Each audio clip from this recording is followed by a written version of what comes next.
Sidi Bou Saïd, à quelques kilomètres au nord de Tunis, l'un des endroits les plus chics de la côte tunisienne. Sur la colline de Sidi Drif, l'ancien président Ben Ali et son épouse Leïla s'étaient fait construire un palais digne des 1001 nuits. Le palais, il commence d'ici. C'est un des plus beaux paysages de la côte tunisienne. La Sadr El Mayed a été chargé par le gouvernement de gérer les biens de l'ancien dictateur, confisqués depuis la révolution du 14 janvier 2011. Salam alaikum.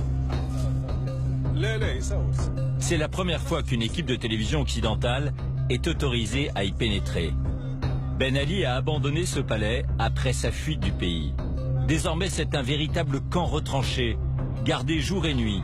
Pour rentrer, il faut des autorisations officielles et les gardiens vérifient tout. C'est la haute sécurité. Et ça va de soi. Vous allez découvrir la caverne d'Ali Baba.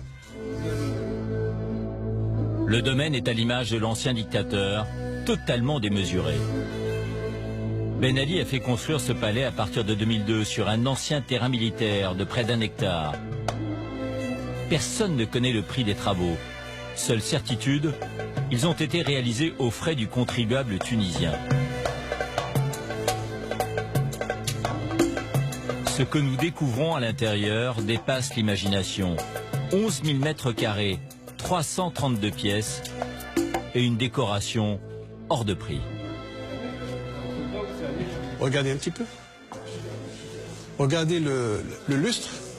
C'est une fortune exorbitante. C'est en cristal. Plus surprenant encore, sur les murs et au sol, des peaux de bêtes. Il y a des peaux réelles de léopard. Cette pièce servait de salle de jeu pour le petit Mohamed, le fils de Ben Ali et Leïla. Né en 2005, il était considéré comme le futur héritier. Mohamed vivait ici seul avec ses parents, quasi retranché, sans contact avec le pays réel. L'enfant avait sa suite.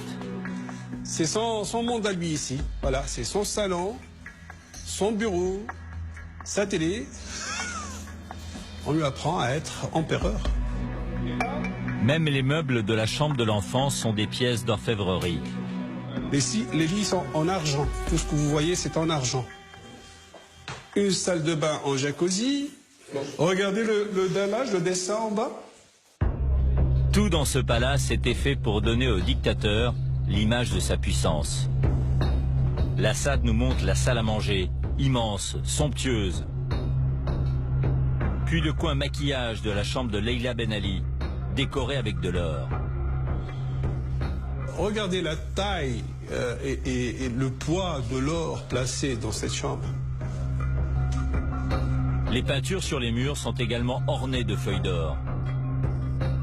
Même les cadres des tableaux, là, les tableaux les plus de valeur, regardez, c'est en feuilles d'or.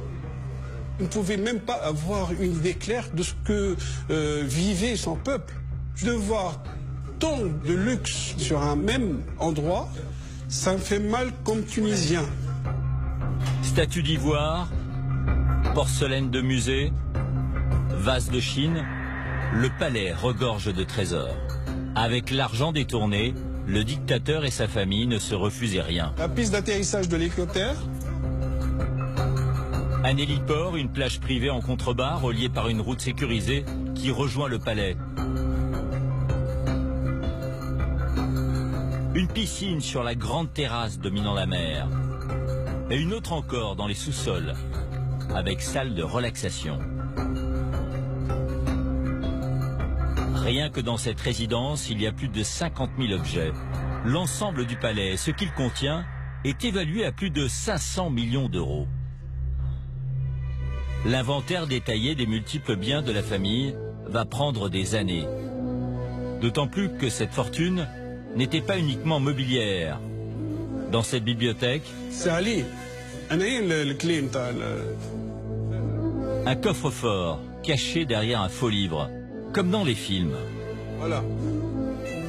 Voilà, c'est comme ça, mais une tirette.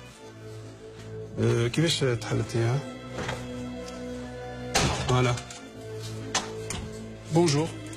Bonjour l'agence tunisienne. À l'intérieur, ce que découvrent les enquêteurs juste après la Révolution, sous le regard d'une caméra de télévision tunisienne, est à peine croyable. Des centaines de liasses de billets, notamment de 500 €, empaquetés sous plastique. Mais aussi des devises en provenance du monde entier. En tout, plus de 20 millions d'euros d'argent liquide. Une somme colossale abandonnée par Ben Ali au moment de sa fuite. Une goutte d'eau comparée aux milliards détournés par la famille durant son règne.